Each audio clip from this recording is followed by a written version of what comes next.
On today's show, we preview Saturday's first home game against the UAB Blazers. And our good friend Josh Nix drops by the set to give us his picks for this weekend's NFL action. So get on the edge of your seat and put your rally cap on because it's the bottom of the ninth and it starts right now.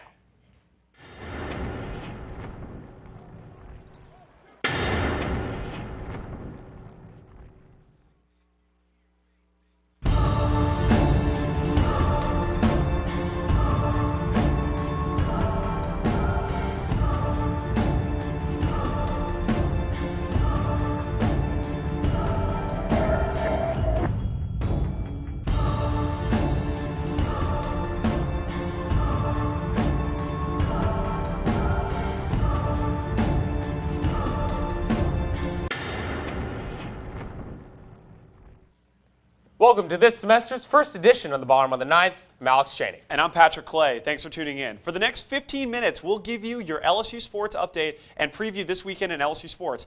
But first of all, I'd like to wish a very happy birthday to my co-anchor, Alex, the big 2-1. Thanks, buddy. I mean, it feels like just yesterday I was 20. And it feels like just yesterday you were funny. Enough about you. Let's get the show started. This Saturday, LSU takes on UAB for the first game this season in Tiger Stadium. Alex, a big storyline heading into the game is scoring running back Jeremy Hill. Do you think he'll play? Well, I think it's really funny that you'll think he'll play on Saturday. I think it's another in-team suspension Les Miles has given Jeremy Hill. I really don't expect to see him play until maybe SEC conference games begin. I really do think Les Miles set an example, drop the hammer on Jeremy Hill. See, the thing that confuses me about this is you remember last year, Jordan Jefferson, right, or 2 years ago, went through a similar situation. He went to jail, though, and yeah, his first game back on the active roster, he was playing. Now, Hill's already been out for one game being on the active roster. I guess every situation is different, but it's interesting to see the dynamic with this one, how it's played out differently than Jordan Jefferson.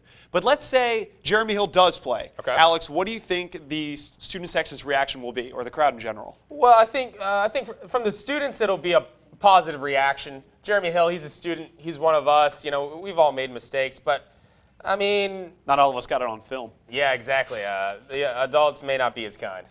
You know, we're still in the Bible Belt. This is still the South. I was there when Jordan Jefferson came back. I think it was against Kentucky or Florida, and the boos rained. It was Florida. Yeah. It was Florida. I expect very similar reaction, but once he scores his first touchdown, no one's going to care.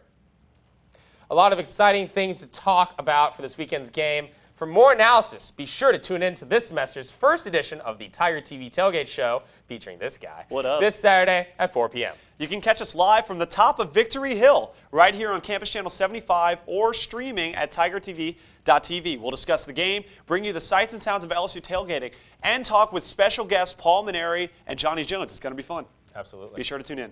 And now that we've covered some football, here it comes. Time to talk about some football. That's it. It's your one time. You're done. All right, fine. But really, soccer's popularity is growing massively in America. So we thought we'd spend a little time talking about the club that plays on Skip Bertman Drive. It's the first show, guys. Give us a break. The LSU women's soccer team is 4 games into their 2013 season, but haven't yet started their SEC schedule slate. Senior midfielder and fellow Tiger TV sports producer Alex Ramsey says this could be the year the Tigers take the conference. I expect to win the SEC, definitely. That's what our goal is every year, but I think it's even more realistic than it ever has been this year. Miss Ramsey sounding very confident about her team's chances. Patrick, do you agree? Unfortunately, I don't. The LSU soccer program, they've never won the conference, and I don't see it happening this year. Now, last season's one of the issues that plagued the Lady Tigers was a lack of a driving offense to complement their outstanding goalkeeping, and so far that hasn't really changed this season. You look at their first 4 games, and outside of a 6-0 blowout of a 1-win Louisiana Monroe team, the Lady Tigers have combined for just 3 goals in 4 games. Their offense has to show more improvement to keep up in a tough SEC. Now, they still got their 25 ranking from topdrawersoccer.com, whatever that is, but the 2 SEC teams ranked ahead of them, A&M and Florida, and LSU plays both of those teams on the road. Sorry, I just do not see it happening this year.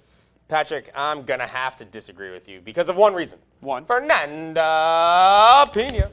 Pena is a beast. Last season, she scored 12 goals as a freshman, and she's already added 4 more this year. She'll be a big part of the team this year and the main reason why I think they'll win their first conference title.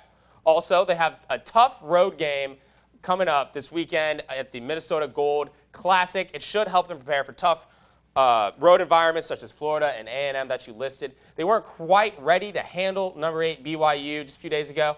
But if they can steal a win this Sunday against number 23 Southern Cal, I have no doubt they'll handle their business with the road SEC contest this year. No doubt. Well, you heard it here, folks. The Lady Tigers will look to improve on their 2-1-1 record tomorrow against Minnesota.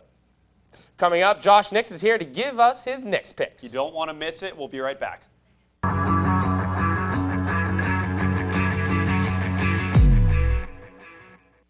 Welcome back to the show, and now we'd like to welcome your friendly neighborhood Josh Nix onto the show. Josh, how you doing, man? I'm doing great. It's great to be here. Football is back. Great time of year. Let's get on with this. Great. Let's not waste any time. First game is tonight. Peyton Manning's Denver taking on the defending world champion Ravens. Josh, who you got? Pro football returns tonight on Thursday Night Football as the defending champion Baltimore Ravens take on the Broncos at Mile High.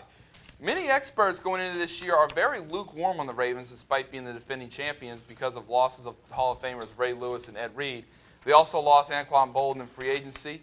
Meanwhile, Denver has had offseason issues of their own with the Von Miller suspension and losing Doomerville in that fax machine debacle. I'm not too down on Baltimore, however. They still have weapons on offense and have good young players on defense like Ellerby, and they also have vets back, Haloti Ngata and Terrell Suggs. They're also still, and they stole Doomerville from Denver, by the way. But I am not betting against Peyton Manning in a primetime home game. I see the Broncos winning and covering an 8-point spread, 31-23. Yeah, I got to agree with you. You mentioned both teams suffered some losses in the offseason, but the Ravens lost a lot. Yes. So moving on to my favorite team, we're not hiding this at all, the New Orleans Saints. Who dat? Now, Josh, what do you think their chances are against those dirty birds against Atlanta in New Orleans? Well, this could be the most emotional matchup on Sunday as Sean Payton makes his long-awaited return against the arch-rival Falcons at the Superdome on Sunday afternoon. I think the Saints' offense, particularly their play calling, will be a lot better and more efficient in 2013. The Falcons, on the other hand, replaced Michael Turner with Steven Jackson in an offense that almost got to the Super Bowl last year. Their passing game is pretty much the same. I'm not as big on Steven Jackson as a lot of experts are. I think his age started to show last year when he final year with the Rams. Their offensive line's also a little shaky. And both teams defensively are shaky as well. The Saints are transitioning to a 3-4 defense under Rob Ryan. They're still going to have issues. It's tough to transition, and that was even before their injuries to Victor Butler and Will Smith. This is going to be the highest scoring game of the week, in my opinion. Neither team can stop a nosebleed.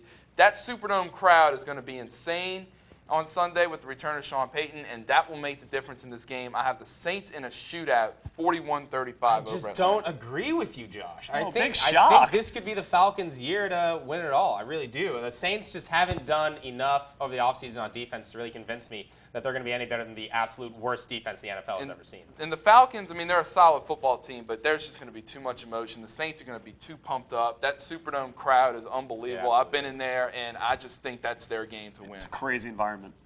Moving on to a game that has the Bay Area very interested. Packers taking on the 49ers. Does hotshot Kaepernick have enough to beat Rodgers in the Pack? A rematch of the NFC divisional playoff game is on slate, and it headlines the slim late afternoon slate as the Packers and Niners do battle in Frisco.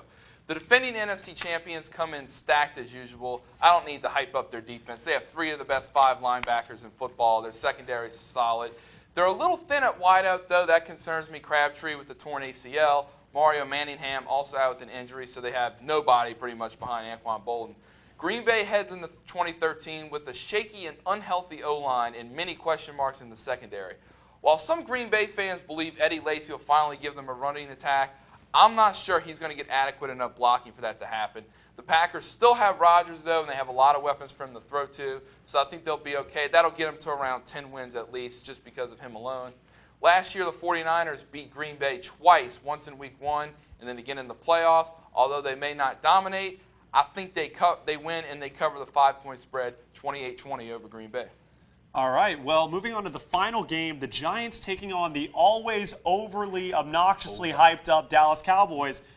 Josh, who are you taking? Well, first Sunday of the NFL season culminates with an NFC East rivalry on Sunday Night Football as the Giants and Cowboys play each other. Dallas was so close to winning the division last year, but hey, surprise, a Tony Romo pick kept them out the playoffs for a 3rd straight year. Aww. The Giants, meanwhile, are coming off a 9-7 season where they had a tough schedule, and that was a big factor towards them missing the playoffs. Giants head into the season, a lot of issues on defense, particularly in the secondary with no Stevie Brown. He's out with an injury. Their offensive line is also banged up. Right tackle David Deal's going to be out for about 6 weeks. That will hurt an already questionable Giants run game. They were close to dead last, if not dead last year. The Cowboys, however, they are the Cowboys. They like to tease you with these talented, skilled players they have, Des Bryant, Jason Witten, la-di-da. But lack of coaching always kills them in the end. No intangibles with that team. Jerry Jones just refuses to dump his yes man, Jason Garrett. I see you can't spell elite without Eli Manning leading a game-winning drive at the end. Giants win 31-30. Well, there you have it. Thanks so much, Josh. Really Thanks for appreciate having it. me. We'll be right back.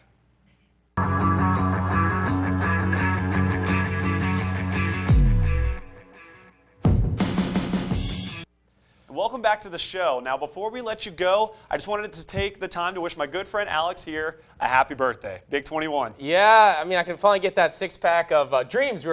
Dreams we were talking about. Hashtag Throwback Thursday. So for your birthday, I got you this free poster of a certain Tiger TV employee. Hang it up where you wish. Do with what as you wish. Enjoy. I mean, I would ask her to autograph this, but I don't want to run into a Johnny Manziel situation. Oh, pay for play, baby. Well, that's all for our show today. Thanks for tuning in to the bottom of the ninth on Tiger TV Sports Showtime. You can catch highlights and watch full episodes online at tigertv.tv. We'll get there, man. Don't forget to like us on Facebook and follow us on Twitter for the latest news. We're here on Campus Channel 75, Monday through Thursday from 6 to 6:15. And don't forget about that game day show this Saturday, 4 p.m. I'm going to relearn how to do my job. For Patrick Clay, I'm Alex Cheney. We'll be here all semester. And just like old times, you stay classy, Baton Rouge.